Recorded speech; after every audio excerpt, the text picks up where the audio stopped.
Okay.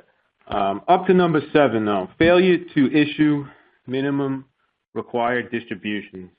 Bill, when I think of minimum required distributions, I think how easy it is to program logic into a record keeper system to trigger reminders that when someone turns 70 and a half and terminates employment, that the distribution process begin.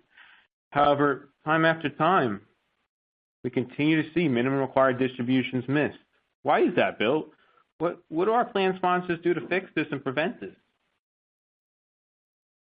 Well, Eric, I think the reason why this happens is there's a misconception among plan sponsors as to whose responsibility it is.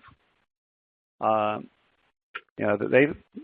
under the impression that if the employee or former employee has turned 70 and a half, well, then he or she needs to contact them and take the distribution, just like they would have to with an IRA.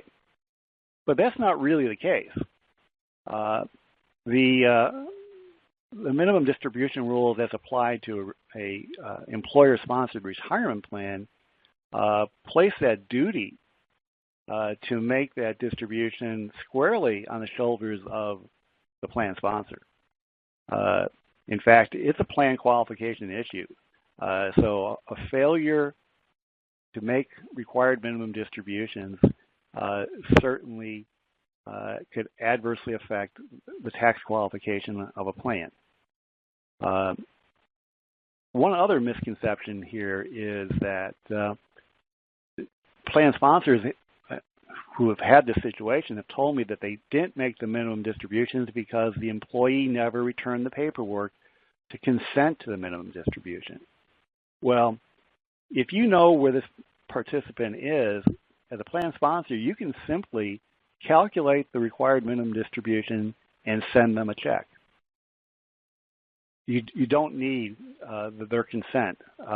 Unlike some other times when you do need consent to make a distribution, once you hit 70 and a half, the plan can just simply, as you stated, Eric, have a process in place to identify everyone, send them a notice.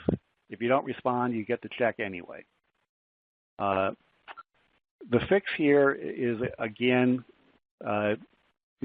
generally the fix is to file a VCP request, in the result of which is that the IRS would waive the participant penalty because, as I mentioned on the slide, that's an extreme penalty, 50% of the excise tax amount.